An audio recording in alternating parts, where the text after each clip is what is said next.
Hi friends, welcome to my YouTube channel. మా వారు నిన్న ఊరెళ్ళారు. ఊరి నుంచి వస్తే కొన్ని ఐటమ్స్ అయితే తెచ్చాడు. ఏం తెచ్చాడు అనేది మీకు కూడా చూపిస్తాను. ఇవిగోండి 2 బ్యాగులు అయితే తెచ్చాడు. ఒకటేమో చిన్నది, ఒకటేమో పెద్దది. చిన్న కవర్లో ఏమేమి అంటే ఇవన్నీ స్వీట్స్ ఉన్నాయి. సో ఏమేమి స్వీట్స్ తెచ్చాడో మీకు కూడా చూపిస్తాను అనమాట. సో నేను ఓపెన్ చేస్తున్నాను. మా వాడు నేను ఓపెన్ చేస్తాను మమ్మీ అంటున్నాడు.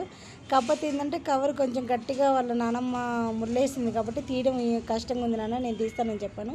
ఇవేంటి ఏంటంటే బూందీ లడ్డు తీసుకొచ్చారు. ఇంకోటి ఏంటంటే అవి బాదుషాలు. ఇవి మైసూర్ ప్యాకెట్లు అనమాట.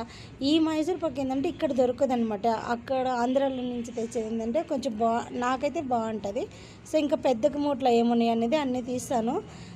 ఒక బాక్స్ ఏంటో పెట్టింది. ఆ బాక్స్లో ఏముందని నాకు కూడా తెలియదు, చూడాలి. ఇంకోటి అంటే రాగి పిండి. అదేంటంటే మనకి అంగన్వాడీలో ఇస్తారనమాట. అక్కడ అంగన్వాడీలో రాగి పిండి కూడా ఇస్తారంట. అది ఇచ్చి పంపించింది మేము ఎప్పుడైనా సంగడి చేసుకోవడానికి. ఈ కవర్లో ఏంటంటే చెరుగళ్ళు ఉన్నాయి. మొన్న మా ఊరి దగ్గర తిరునాళ్ళు ఏదో జరిగిందంట. అయితే మామయ్య తిరునాళ్ళకి వెళ్ళాడు. వస్తా చెరుకులు తెచ్చారు. అయితే ఈలోపు మా వారు కూడా ఊరికి వెళ్ళడం వల్ల మళ్ళీ తీసుకొచ్చారు.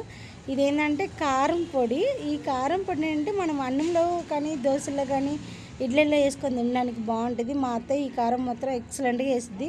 ఈసారి మాత్రం దీని రెసిపీ నేను కంపల్సరీ పెడతాను. ఆమె చాలా బాగా చేస్తుంది అనమాట. నార్మల్గా మా అమ్మ కూడా కొబ్బరి కారం చేస్తుంది, కానీ మా అత్తయ్య చేసినంత టేస్ట్గా అయితే రాదు. ఇంకా కవర్లో ఏమున్నాయి అంటే కందిపప్పు ఉంది. ఆ కందిపప్పు ఏంటంటే మనం స్టోర్లో కొనేది కాకుండా ఇంటి దగ్గర కందుల్ని వేయించి ఇసిరి అదంతా చెరిగి బాగా చేసి పంపించింది అనమాట. ఈ పప్పు బాగా టేస్ట్గా ఉంటుంది అనమాట.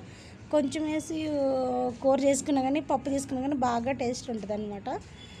అది మాకు కందిపప్పు ఏంటంటే కందులు మాకు ఊర్లో పండుతాయి కాబట్టి మా అత్తయ్య చేసి పంపించింది అనమాట. సో దాంతోపాటు పాపం మా అబ్బాయి వాళ్ళ నాన్నతో పాటు ఊరు వెళ్ళాడు. బస్సులో జర్నీలో రాత్రి బస్సు చాలా లేట్గా వచ్చిందంట. సో అందుకని నిద్ర సరిపోలేదంట, తలనొప్పిగా ఉందంట. అయినా సరే ఎలాగోలా మాటలు చెప్పి రెడీ చేశాను. స్కూల్కి వెళ్తావు నాన్న అంటే వెళ్తున్నారు.